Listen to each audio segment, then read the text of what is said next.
નમસ્કાર મિત્રો, સ્વાગત છે તમારું YouTube ચેનલના એક નવા વિડીયોમાં। શિક્ષક બનવા માંગતા તમામ ઉમેદવારો માટે ખૂબ જ મોટા સમાચાર સામે આવી રહ્યા છે। એના વિશેની સંપૂર્ણ ચર્ચા આપણે આજના વિડીયોની અંદર કરવાના છીએ। ટેટ પરીક્ષા પાસ કર્યા વગર શિક્ષકોની નવી ભરતીની જાહેરાત કરવામાં આવી છે। તો આજના વિડીયોની અંદર આપણે જોઈશું કે આ શિક્ષકોની ભરતી જે છે એ ક્યારે કરવામાં આવશે, કયા જિલ્લાની અંદર કરવામાં આવશે, એના માટેની લાયકાત શું રહેશે, પગાર કેટલો મળવાપાત્ર રહેશે અને ટેટ પરીક્ષા પાસ કર્યા વગર જે છે એ આ ભરતી થવા જઈ રહી છે તો એનું જે છે એ મેરિટ કેવી રીતે બનાવવામાં આવશે, આજના વિડીયોની અંદર આપણે સંપૂર્ણ ચર્ચા કરવાના છીએ। તો વિડીયોના અંત સુધી જરૂરથી બન્યા રહેજો। તમામ માહિતી જે છે તમને સ્ટેપ બાય સ્ટેપ હું પૂરી પાડીશ। તો તમે જોઈ શકો છો, ટેટ પરીક્ષા પાસ કર્યા વગર શિક્ષકોની ભરતીની જાહેરાત। ધોરણ 1 થી 5ની અંદર જો તમારે શિક્ષક બનવું હોય તો તમે 12 પાસ પ્લસ પીટીસી કરેલું હોવું જોઈએ, આટલી જે છે એ લાયકાત રાખવામાં આવેલી છે। ધોરણ 6 થી 8ની અંદર તમારે જે છે શિક્ષક બનવું હોય તો તમે સ્નાતક પ્લસ જે છે એ બીએડ કરેલું હોવું જોઈએ અને તમને દર મહિને ₹21,000 પગાર જે છે એ ગુજરાત સરકાર દ્વારા આપવામાં આવશે। હવે ટેટ પરીક્ષા પાસ કર્યા વગર આ ભરતી છે તો તમારા બીએડ અને પીટીસીના માર્કના આધારે જે છે એ મેરિટ બનવામાં આવશે અને એના આધારે જે છે એ શિક્ષકોની પસંદગી કરવામાં આવશે।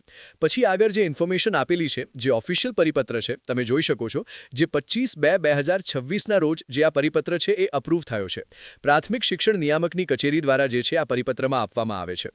અન્ય માધ્યમની સરકારી પ્રાથમિક શાળાઓમાં શિક્ષકની કાયમી નિમણૂક ન થાય ત્યાં સુધી સ્થાનિક કક્ષાએથી ઉમેદવારોની ભરતી કરવા અંગે આગળ જે છે ઇન્ફોર્મેશન આપેલી છે।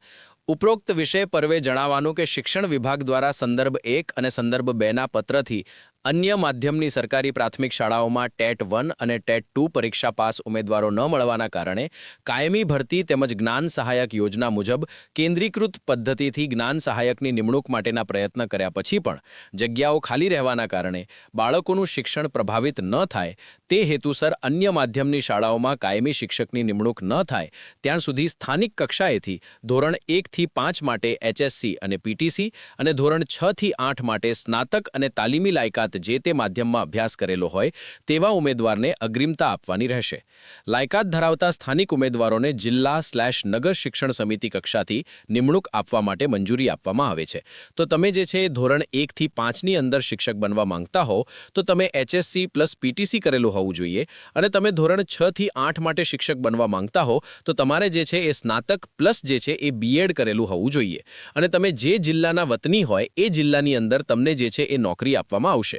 જે અન્વયે સરકારી પ્રાથમિક શાળાઓમાં ટેટ 1-2 પરીક્ષા પાસ ઉમેદવારો ન મળવાના કારણે કાયમી ભરતી તેમજ જ્ઞાન સહાયક યોજના મુજબ કેન્દ્રીકૃત પદ્ધતિથી જ્ઞાન સહાયકની નિમણૂક માટેના પ્રયત્ન કર્યા પછી પણ જગ્યાઓ ખાલી રહેવાના કારણે બાળકોનું શિક્ષણ પ્રભાવિત ન થાય તે હેતુસર અન્ય માધ્યમની શાળાઓમાં કાયમી શિક્ષકની નિમણૂક ન થાય ત્યાં સુધી સ્થાનિક કક્ષાએથી ધોરણ 1 થી 5 માટે એચએસસી અને પીટીસી અને ધોરણ 6 થી 8 માટે સ્નાતક અને તાલીમી લાયકાત ઉમેદવાર ભરવા બાબતે અને નીચે મુજબની જે છે એ શરતોએ કાર્યવાહી કરવાની રહેશે।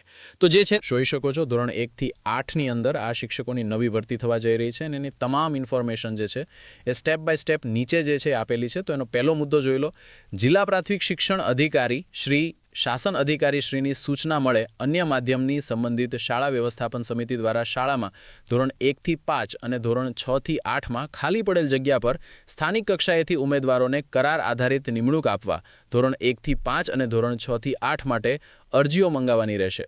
તો તમારા જિલ્લા કક્ષાએ જે છે અરજી મંગાવવામાં આવશે। આની જે છે સરકારના લેવલેથી કોઈ કામગીરી નહીં કરવામાં આવે। તમે જે જિલ્લાના વતલી છો એ જિલ્લાની અંદર જેટલી પણ જગ્યાઓ ખાલી હશે તો એના માટે જે છે સ્થાનિક ઉમેદવારો, જે તે જિલ્લાના ઉમેદવારો છે એમની નિમણૂક કરવામાં આવશે।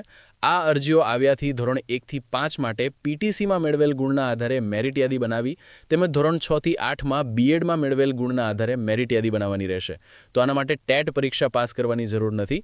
ધોરણ 1 થી 5ની અંદર તમે જે પીટીસીની અંદર માર્ક મેળવ્યા છે એના આધારે જે છે તમારી પસંદગી કરવામાં આવશે અને એનું આખું જે છે મેરિટ બનાવવામાં આવશે અને ધોરણ 6 થી 8ની અંદર બીએડના ગુણના આધારે જે છે મેરિટ યાદી બનાવવામાં આવશે। મેરિટ યાદી મુજબ ઉમેદવારોની પસંદગી થાય। જ્ઞાન સહાયક યોજના અંતર્ગત જ્ઞાન સહાયકને કરાર આધારિત નિમણૂક માટેની બોલીઓ અને શરતો છે તે મુજબ આવા ઉમેદવારોને 11 માસના કરાર આધારિત જે છે એ શાળાનામાં નિમણૂક આપવામાં આવશે। આ જે છે કાયમી શિક્ષકોની ભરતી નથી, 11 મહિનાની કરાર આધારિત જે છે શિક્ષકોની ભરતી રહેશે। અન્ય માધ્યમની શાળાઓમાં જે છે એ સરકારી પ્રાથમિક શાળામાં સ્થાનિક કક્ષાએથી નિમણૂક આપવામાં આવેલ ને જ્ઞાન સહાયક યોજના તે મુજબ ₹21,000 ફિક્સ પગાર દર મહિને જે છે એ આપવામાં આવશે. તો અહીંયા તમને ઉચ્ચક માનદ વેતન જે છે એ ₹21,000 આપવામાં આવશે. 11 મહિનાની કરાર આધારિત નોકરી છે અને તમને 21,000 જે છે એ પગાર આપવામાં આવશે. આ જગ્યા પર શાળા કક્ષાએ નિયમિત શિક્ષકોની ભરતી થતા અથવા પ્રસૂતિને કે લાંબી રજા પર ગયેલ શિક્ષક પાછા ફરે અથવા બદલીથી કોઈ શિક્ષક હાજર થાય છે કે 11 માસ માટે કે 2 માસમાંથી જે બંનેમાંથી જે પહેલું થાય તે માટે જે છે એટલા સમય માટે જ ઉચ્ચક માનદ વેતન મળવાપાત્ર રહેશે. એટલે કે તમે જે જગ્યા પર જાઓ છો એની જે છે એ કાયમી શિક્ષકની ભરતી થઈ જશે તો એ દિવસથી તમારી જે છે એ નોકરી પૂરી થઈ જશે. 11 માસની મુદત પહેલાં કોઈ નિયમિત શિક્ષક જાહેર થાય તો સ્થાનિક નિમણૂક આપેલા આવે ઉમેદવારને 11 માસની મુદત પહેલાં છૂટા કરવાના રહેશે અને તેમણે બજાવેલ સમય માટે જે છે એ માનદ વેતન મળશે. એટલે કે આ 11 મહિનાની કરાર આધારિત નોકરી છે, પરંતુ તમારી જગ્યા પર જે છે એ કાયમી શિક્ષકની ભરતી થઈ જાય છે તો તમને જે છે એ જ દિવસથી જે છે એ છૂટા કરી દેવામાં આવશે. પછી આગળની શરત તમે જોઈ શકો છો, સ્થાનિક કક્ષાએથી નિમણૂક આપવામાં આવેલ કરાર આધારિત ઉમેદવારને માનદ વેતનની ચૂકવણી થાય તે અંગેની તકેદાર સંબંધિત અધિકારીશ્રીએ રાખવાની રહેશે. તેમજ તેમાં ચૂક થવાના કારણે ભવિષ્યમાં કોઈ વહીવટી, નાણાકીય કે કાયદાકીય પ્રશ્ન ઉપસ્થિત થશે તો તે અંગેની સઘળી જવાબદારી જે છે એ સંબંધિત અધિકારીની રહેશે. પછી 7મા, 8મા અને 9મા નંબરની સુધા આપણે જોઈ લઈએ. 11 માસના કરારની અવધિ પૂર્ણ થઈ હતી, સ્થાનિક કક્ષાથી નિમણૂક આપેલ હોય તેવા કોઈપણ ઉમેદવારને જે છે એ કામગીરી પર ચાલુ રાખવાના રહેશે નહીં. એટલે કે 11 મહિના માટે જ તમારી જે છે ભરતી થવા જઈ રહી છે. અન્ય માધ્યમની શાળામાં સ્થાનિક કક્ષાથી આપવામાં આવેલ કરાર નિમણૂક કરવા એ કરાર આધારિત ઉમેદવારને ચૂકવવાના થતા માનદ માટે આ સાથે સામેલ ગ્રાન્ટ માગણી પત્ર કચેરીના પ્લાનને જે છે રજૂ કરવામાં આવે છે. એટલે કે તમારા પગાર અંગેની બાબત જે છે એ કરેલી છે અને રાજ્યની અને જે શહેરની માધ્યમની ગુજરાતી સરકારી પ્રાથમિક શાળામાં મંજૂર મહકમની ખાલી જગ્યા પર જે છે નિમણૂક આપવાની રહેશે. એટલે કે તમારી જેટલી પણ જગ્યાઓ ખાલી હશે એટલી જગ્યાઓ માટે તમારા જિલ્લાની અંદર જે છે એ નિમણૂક કરવામાં આવશે. તો આ પ્રમાણે જે છે એ ધોરણ 12 પાસ પ્લસ પર ધોરણ 1 થી 5 ની અંદર અને બીએડ સ્નાતક પ્લસ બીએડ માટે જે છે ધોરણ 7 થી 8 ની અંદર નવા શિક્ષકોની ભરતીની જાહેરાત કરવામાં આવી. તો આજનો આ video. Thank you so much for watching.